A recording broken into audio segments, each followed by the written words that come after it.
Timun Mas. Pada zaman dahulu kala, hiduplah seorang perempuan tua bernama Mbok Serintil. Dia hidup sebatang kara, tidak punya keluarga. Setiap hari, dia mencari kayu bakar di hutan untuk dijual ke pasar. Uangnya hanya cukup untuk makan sehari-hari.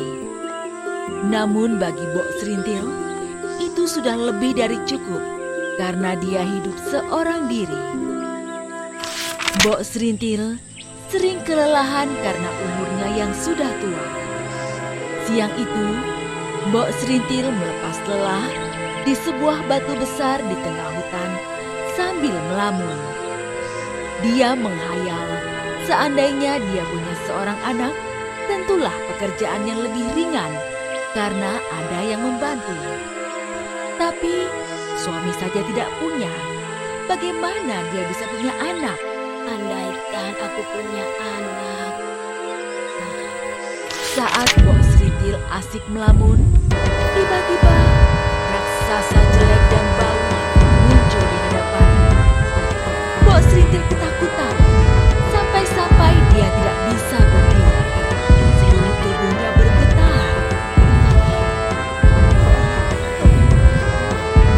Dia berpikir jika ajalnya akan segera tiba.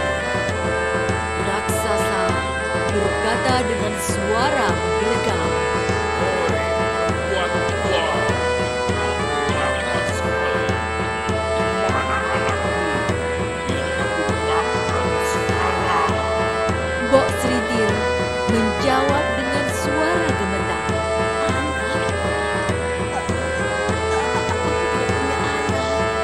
Raksasa itu mendekatkan wajahnya ke arah Mbok Serintil.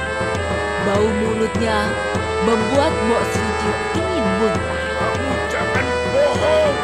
Mbok Serintil menggelengkan kepala. Aku tidak bohong.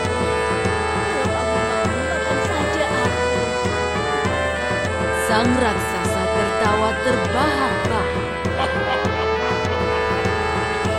Aku tidak mau makan kamu. Kamu sudah tua dan peot. Dagingmu pasti tidak enak. Itu pun kalau kamu punya daging. Bisa-bisa gigiku sakit karena menggigit tulang-tulangmu. Kemudian, raksasa itu memberikan sebuah kantong kecil berisi biji timun. Tanamlah biji-biji timun ini. Mereka akan tumbuh dan berbuah. Salah satu buahnya akan berwarna emas. Jika sudah masih dipetiklah, di dalam biji timun akan muncul seorang bayi. Rawatlah dia dan beri makan yang cukup agar dapat sehat. Saat dia berumur nanti, aku akan datang dan mengganti anak itu. Dia pasti akan menjadi santapan paling enak.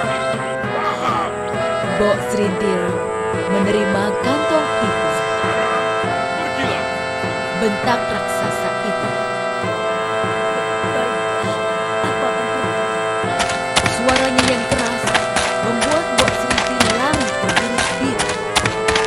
Sesampainya di rumah, Mbok Serintil melaksanakan perintah raksasa.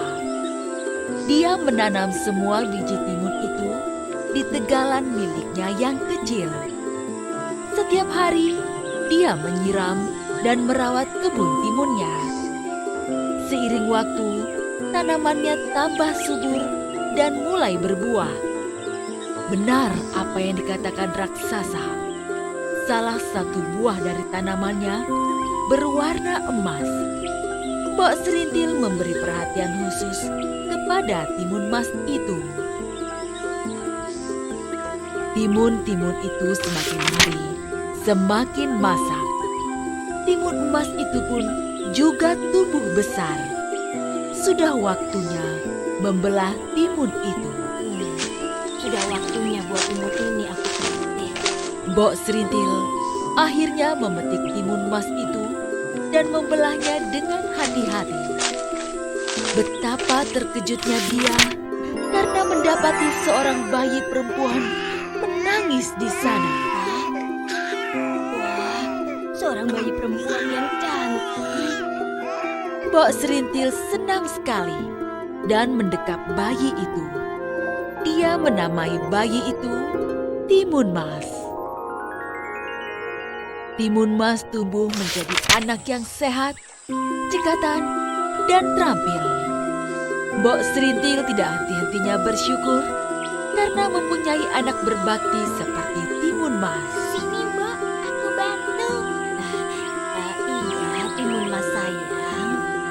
Namun, jika dia teringat dengan janjinya dengan raksasa jahat itu, ia menjadi sedih karena sebentar lagi usia Timun Mas hampir 6 tahun. Kekhawatiran Mbok Serintil terbukti. Raksasa datang untuk menagih janji. Untung, saat raksasa datang, Timun Mas sedang pergi ke pasar menjual timun-timun hasil kebun. Anak-anakku nenek tua, aku sudah tidak sabar ingin memakannya. Mbok Serintil berusaha menenangkan raksasa itu. Dia berkata padanya, Raksasa, Timun Mas masih kecil. Belumlah enak dagingnya. Datanglah 2 tahun lagi. Pastilah dia akan jadi santapan yang lezat. raksasa itu setuju dan berjanji akan datang 2 tahun lagi. Baiklah, awas ya, aku akan kembali 2 tahun lagi. Mbok Serintil terus memikirkan nasib anaknya. Akhirnya, suatu malam dia bermimpi. Dalam mimpinya, ada seorang pertapa yang menyuruh Timun Mas pergi ke atas gunung. Suruhlah Timun Mas menemui saya. Baiklah, akan aku sampaikan kepada anakku Timun Mas. Mbok Serintil mengikuti pesan dalam mimpinya. Dia menceritakan semua pada Timun Mas tentang janjinya dengan raksasa. Mbok Serintil menyuruh Timun Mas pergi ke tempat pertapa itu berada. Timun Mas anakku, hati-hati ya sayang. Terima kasih, Timun Mas, pamit dulu ya. Timun Mas yang patuh segera menuruti perintah ibunya. Dia menemukan rumah pertapa itu dan menceritakan semua kepadanya. Sang pertapa lalu memberinya 4 kantong yang hanya boleh dibuka jika Timun Mas dalam keadaan bahaya.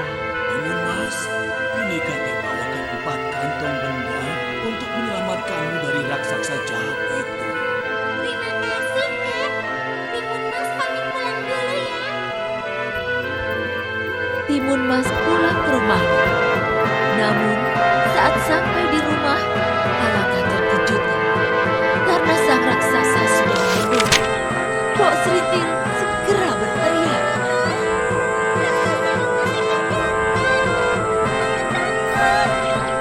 Mari Timun Mas, lari selamatkan dirimu. Timun Mas segera berlari. Sang raksasa menjadi marah dan mengejarnya. Timun Mas teringat pesan sang pertapa. Dia membuka kantong pertama yang ternyata isinya adalah biji timun. Gadis cilik itu menebarkan biji itu dan dalam sekejap muncullah kebun timun yang luas dan berbuah ranum. Perhatian raksasa segera teralih. Dia memakan timun yang segar dan ranum itu sampai lupa kepada Timun Mas.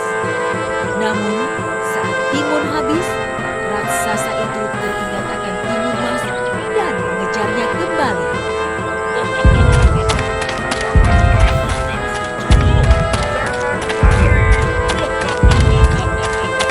Sang raksasa semakin dekat. Timun Mas menyebarkan isikan kedua yang ternyata berisi jarum.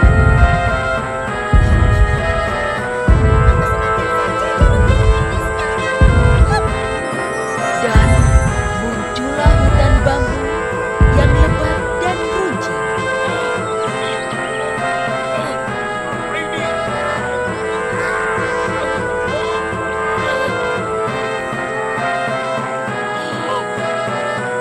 Timun Mas gelisah karena raksasa berhasil menyusulnya.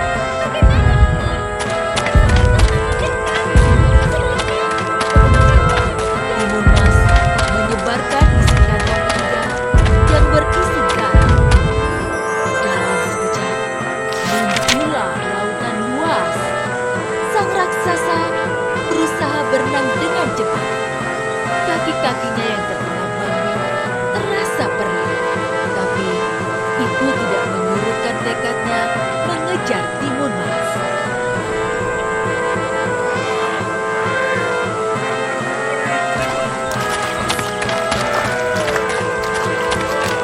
Hanya tinggal satu kantong terakhir, dan sang raksasa baru saja keluar dari laut.